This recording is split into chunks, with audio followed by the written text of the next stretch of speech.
Hey there. Let's dive into the latest buzz from the financial world, shall we? Welcome to Whiteboard Invest, your #1 go-to source for clear and concise investing knowledge explanation and news updating daily. Hey there. Let's catch up on today's buzz. Now let's talk Bitcoin. This morning, it took a little dive to about 62,745, but guess what? It bounced back up to a cool 65,218 just 4 hours ago. Currently, it's sitting at 64,330. Not too shabby for a day's work, huh? But here's the kicker. The U.S. GDP numbers just came in, and they're not exactly what we hoped for. This could mean we might see some interest rate cuts, which is pretty big news if you ask me. The crypto market mood? Not so great. It's looking more like a yard sale with all the selling going on, and in the midst of this, the SEC decided to stir the pot by taking Ethereum to court. We'll dive into the juicy details of that drama later.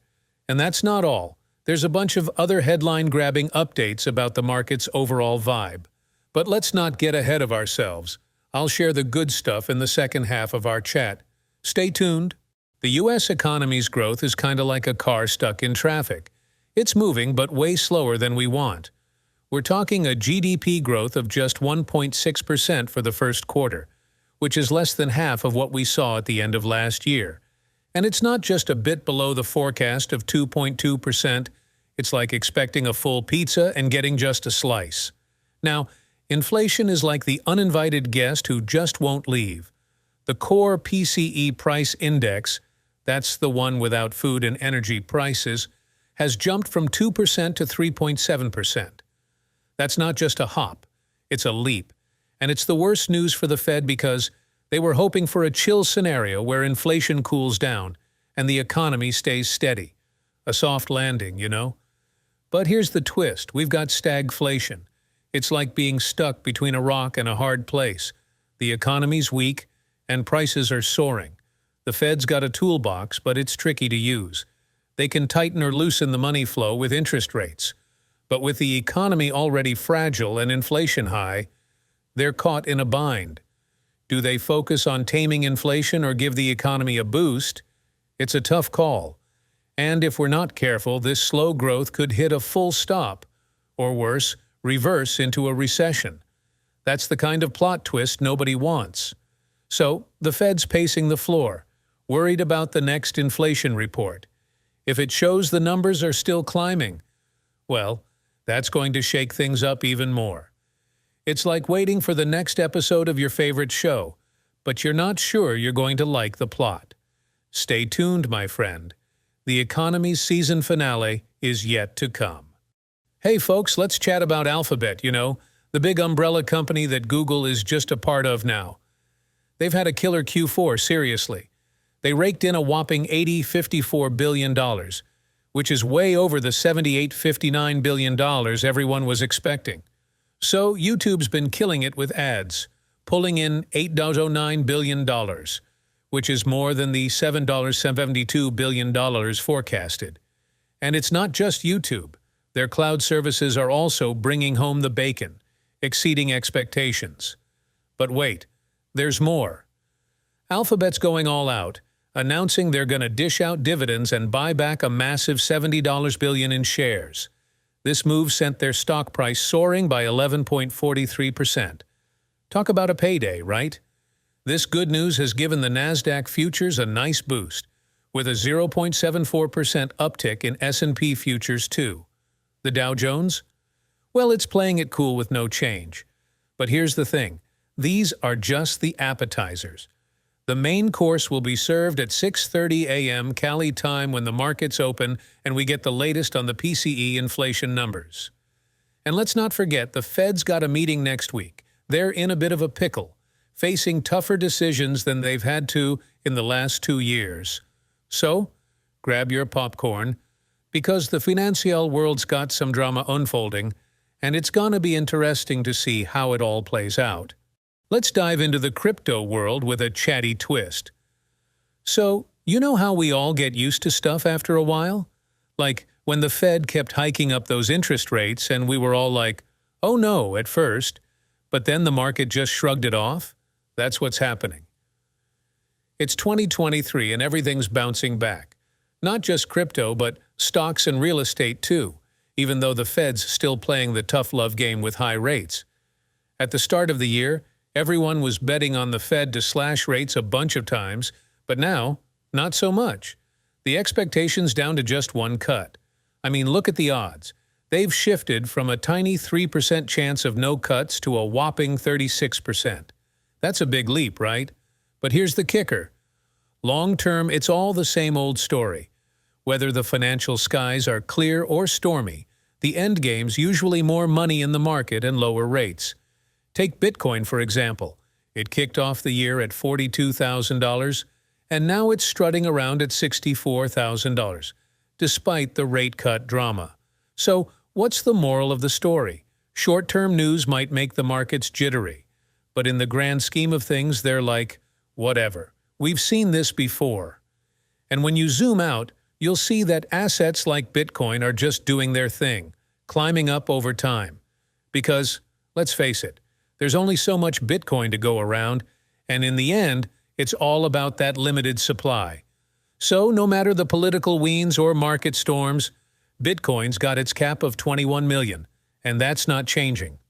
And that, my friends, is the big picture in the crypto universe.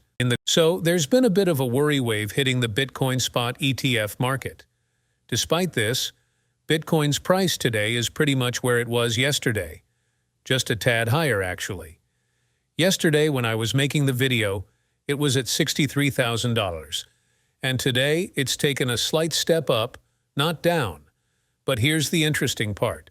We've seen prices dip before, right? And sure, it shakes up some investors, but most aren't losing sleep over it. Except for the Grayscale Bitcoin Trust, GBTC, they're selling daily. But other than that, there's a steady stream of money flowing into the market. Now, today isn't a day when the market's crashing, but we're seeing some cash-out action. We're all refreshing our screens, waiting for the latest from BlackRock. But no news yet. However, Grayscale has sold more today than yesterday, about $1,394 million worth. And there are a few other red flags. ARK Invest sold $31 million, Bitwise offloaded $6 million, and Fidelity parted with $22.6 million. It's the first time we're seeing a negative cash flow from Fidelity. Why the sell-off? Well, it's not because Bitcoin's price tanking. Investors had been pretty chill, expecting a soft landing despite previous price drops.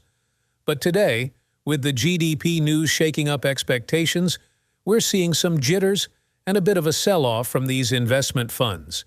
They're worried about a potential economic downturn. But let's zoom out for a sec.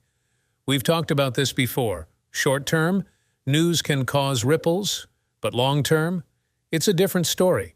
If a financial crisis hits, sure, it's bad news for the economy and could lead to bankruptcies and job losses.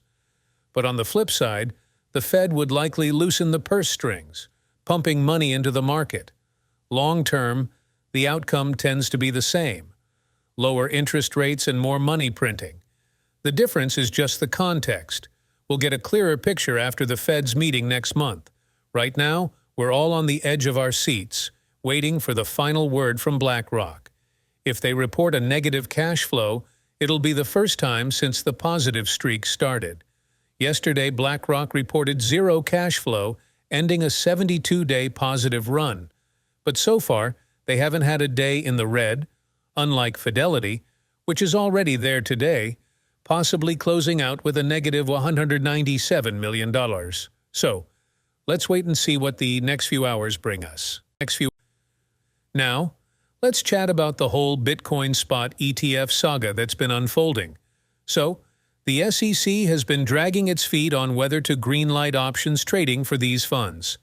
It's like they've hit the pause button, asking the public to weigh in.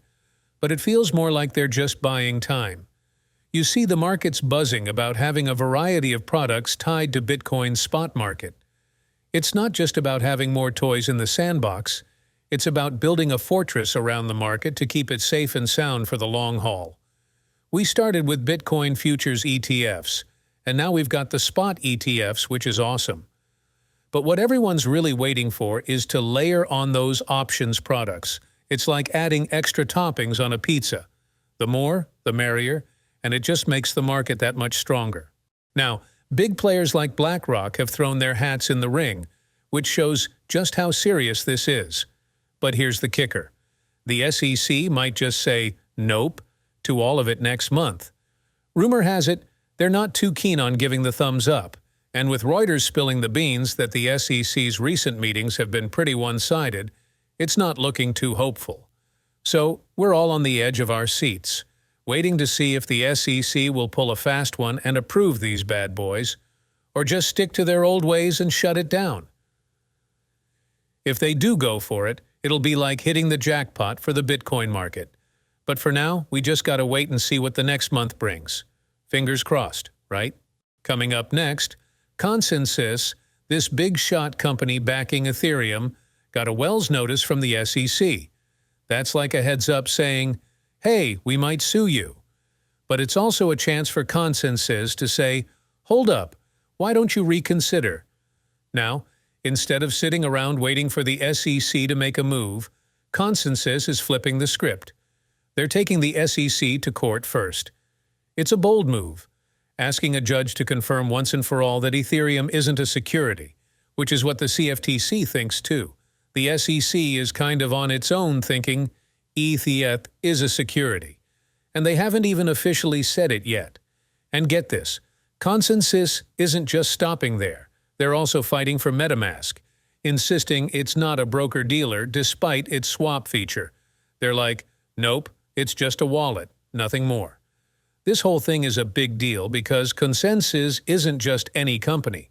They're a powerhouse with deep pockets, part of the Ethereum Enterprise Alliance, and they've got this fancy law firm, Watchill, on their side. They're the same folks who represent Coinbase, so you know they mean business. The crypto community has been buzzing with rumors and speculation about Ethereum's fate, but Consensys is done with the gossip. They want the truth, and they're willing to go toe-to-toe with the SEC to get it. It's a David versus Goliath story, but in this case, David's got some serious muscle. And the outcome? It's going to set the stage for how crypto is treated from here on out. So, yeah, it's a pretty big deal. All right, let's dive into the crypto options expiry drama that's got everyone on their toes. Picture this. A whopping $9.3 billion in options are about to expire, and the clock's ticking. We're talking about a deadline later today, around 6 p.m. in sunny California, which means traders have until 6 p.m. to brace themselves. Now here's where it gets spicy. Ethereum's got this so-called max pain price pegged at $3,100, and Bitcoin's sitting at a nerve-wracking $61,000. Max pain is like the market's boogeyman. It's where the most folks stand to lose a bundle if prices hit that mark. As of the latest buzz, Ethereum's already flirting with its max pain.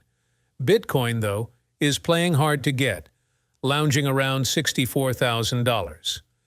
The big question is, can the market muscle Bitcoin down to $61,000 before the day's out? It's a race against time with just 7 hours to go. Will it be a smooth slide or a wild ride? We're all biting our nails waiting to see how this crypto roller coaster ends. Stay tuned, folks. It's going to be one heck of a close call. Let's talk about the new crypto rules shaking up the EU. So, the bigwigs at the European Parliament have decided it's time to tighten up the reins on crypto companies. They're rolling out a new law that's all about making sure these firms do their homework on who they're dealing with, to stop money laundering in its tracks. Now, some folks are getting their wires crossed, thinking this means the end of holding on to their crypto without an exchange getting involved.